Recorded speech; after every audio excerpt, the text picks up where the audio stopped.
Hello दोस्तों, कैसे हैं आप सब। आई होप आप स्वस्थ हो, मस्त हो। माता रानी की कृपा आप सब पे बनी रहे। जैसे 2 वर्ष के बालक के माँ बाप मर जाएं, वह माँ बाप के मरने के तत्वों को नहीं समझता। वह हंसता है, फिरता है। उसे भावी का पता नहीं कि उसके ऊपर कितना कष्ट आ गया है और उसको भविष्य में कितने कष्ट झेलने पड़ सकते हैं। इसी तरह संसार में आसक्त मनुष्यों की दशा है। उन्हें पता नहीं है कि यदि इस जन्म में भगवान की प्राप्ति नहीं हो तो हमें कितनी बार जन्मना या मरना पड़ेगा। समुद्र की लहरों की गणना भले ही संभव हो, परंतु मनुष्यों को कितनी बार जन्म लेना है या मरना पड़ेगा, किन किन योनियों में जाकर कितना महान कष्ट भोगना पड़ सकता है, इसकी उसको सुध ही नहीं है। महापुरुषों को इस बात का प्रत्यय अनुभव है कि मनुष्य का कल्याण न होने के कारण उसको नरकीय यातनाएं एवं अनेक तरह के जन्म मरण के कष्ट भोगने पड़ते हैं। इसलिए उनका एक ही उद्देश्य रहता है कि यह जीवन जिसको मनुष्य जन्म मिल गया है वह अपना उद्धार कर ले, जन्म मरण से पिंड छुड़ा ले, भगवत प्राप्ति से वंचित न रहे। इसलिए महापुरुषों का विशेष प्रयत्न इस दिशा में होता है।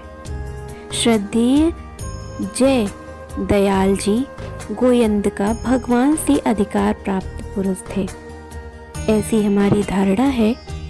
उनकी दिन रात लगन लगी रहती थी कि लोग सत्संग में आए, सत्संग की बातें सुने और उन्हें काम में लाएं। इस उद्देश्य से उनका सत्संग पर बड़ा जोर रहता था। वे स्वयं एक दिन में 8 घंटे तक सत्संग करा करते थे और संतों को बुलाकर भी सत्संग कराते थे। वे कई स्थानों पर जाकर सत्संग कराते थे। विशेषकर ग्रीष्म काल में, ऋतु काल में स्वराश्रम ऋषिकेश में 3-4 महीनों तक सत्संग का आयोजन रहता था। वे प्रवचन संग्रहित किया करते थे। उनको भगवत कृपा से पुस्तक का रूप देने का विचार हुआ कि सब लोग उन प्रवचनों से लाभ ले सकें।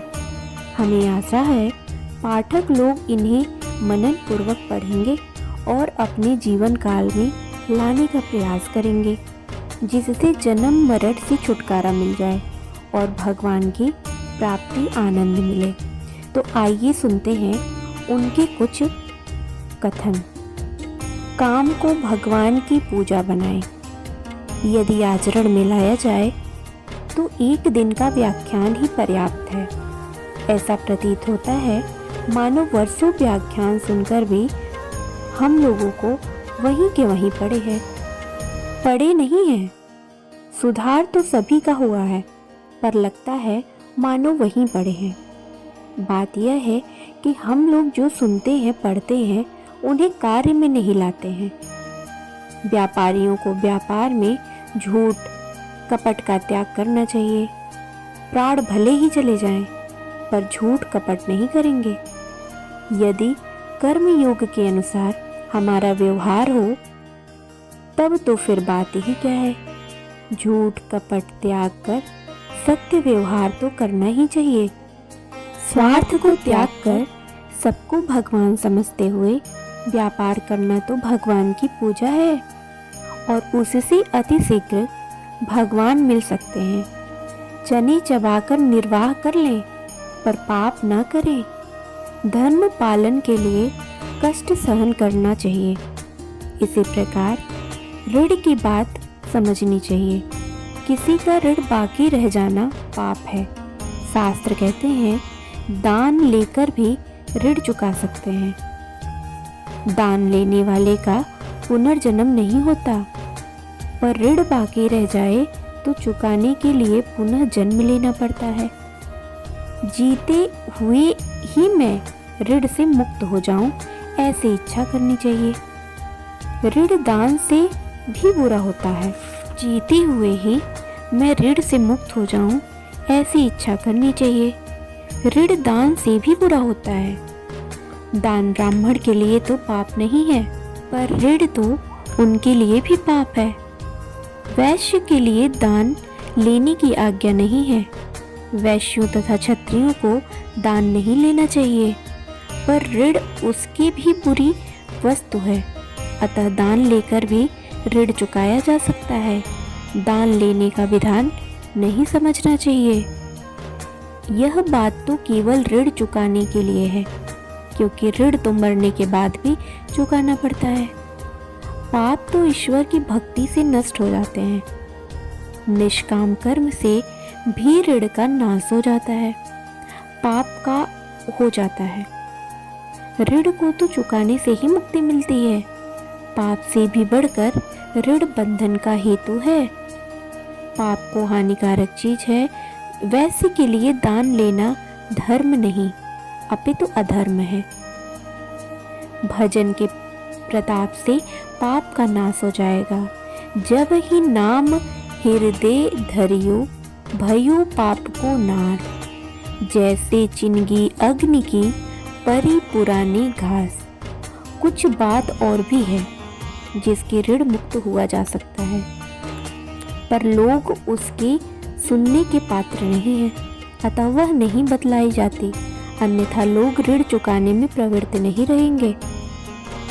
सबके मन में यही बात रहनी चाहिए कि ऋण तत्पर होकर चुकाना चाहिए। मोटा कपड़ा पहनना, भोजन में रूखा सूखा खाना, कष्ट सहकर भी पैसा बचाना और ऋण चुकाना चाहिए।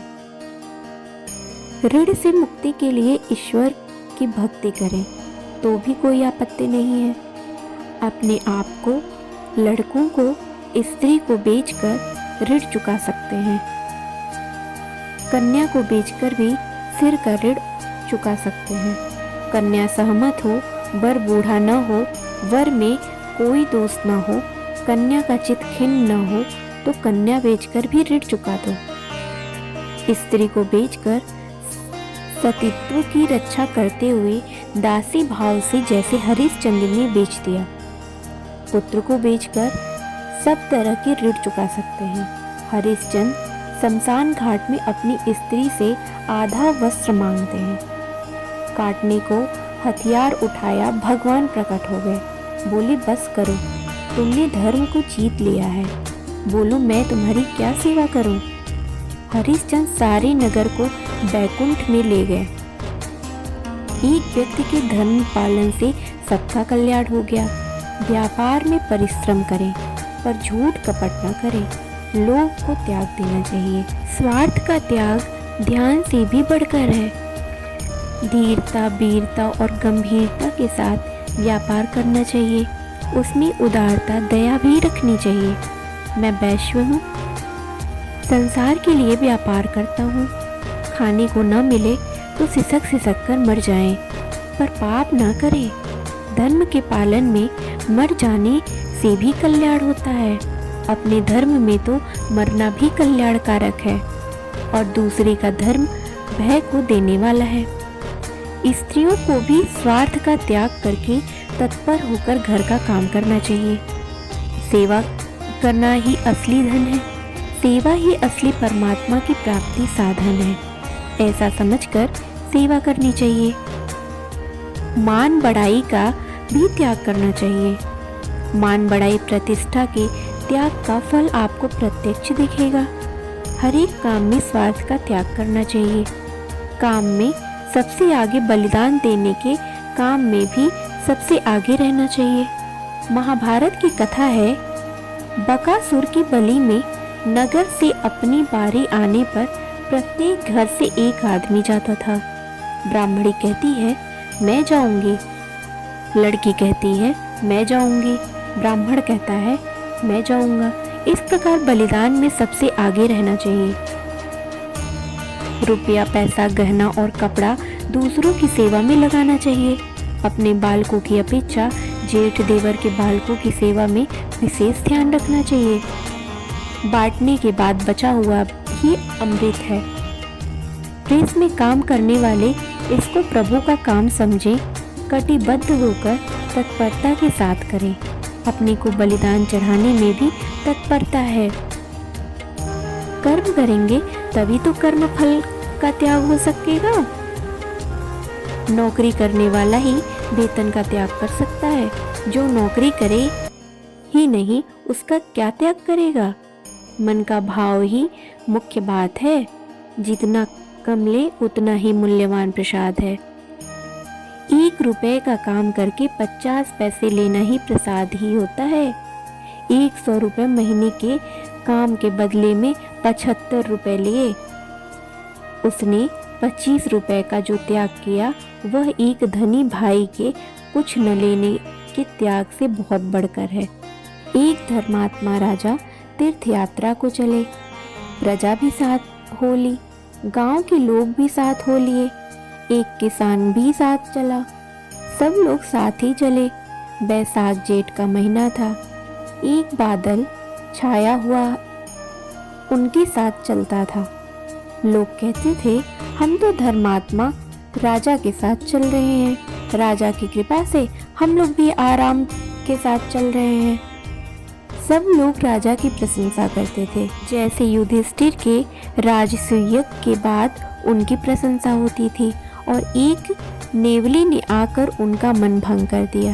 ऐसे ही एक आदमी ने कहा, कौन जाने किसके साथ बादल चलते हैं।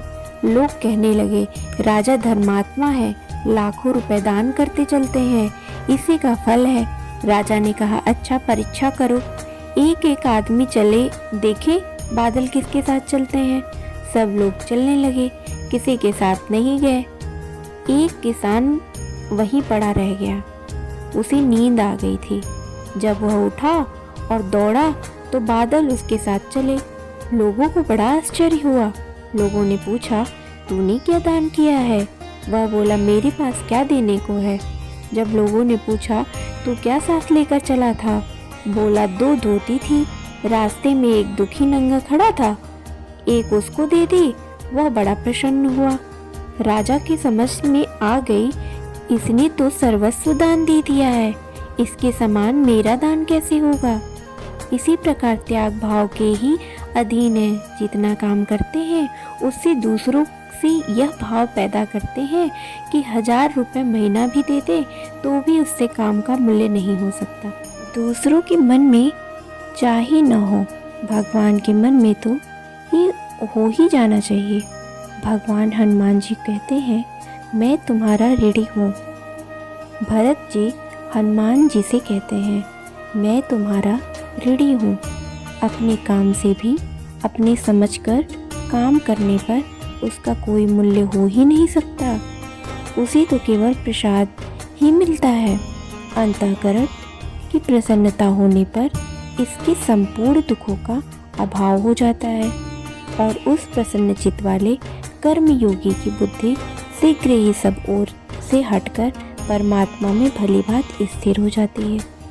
इसी प्रकार सभी भाइयों को हर एक काम उत्साह, मान बढ़ाई अहंकार का त्याग करे, उस काम के फल का त्याग करे। मेरे परायण हुआ कर्मयोगी तो संपूर्ण कर्मों को सदा करता हुआ भी मेरी कृपा से सनातन अविनाशी परम पद को प्राप्त हो जाता है। आसक्ति से रहित रहें, अहंकार के वचन न बोले। अहंकार के वचन का ईश्वर पर भी बुरा असर होता है। भगवान भी उसके अहंकार का हरण करने के लिए उसको विपत्ति में डाल देते हैं। आशावादी होकर धीरता, वीरता और गंभीरता के साथ काम करना चाहिए। सिद्धि असिद्धि में निर्विकार रहना चाहिए। 3 प्रकार की सिद्धि असिद्धि होती है, तीनों में समता रखनी चाहिए। पहला, लड़की का विवाह होता है, विघ्न आ गया, माँ बीमार पड़ गई या वर मर गया, काम संपन्न नहीं हुआ, इसमें समता रहनी चाहिए।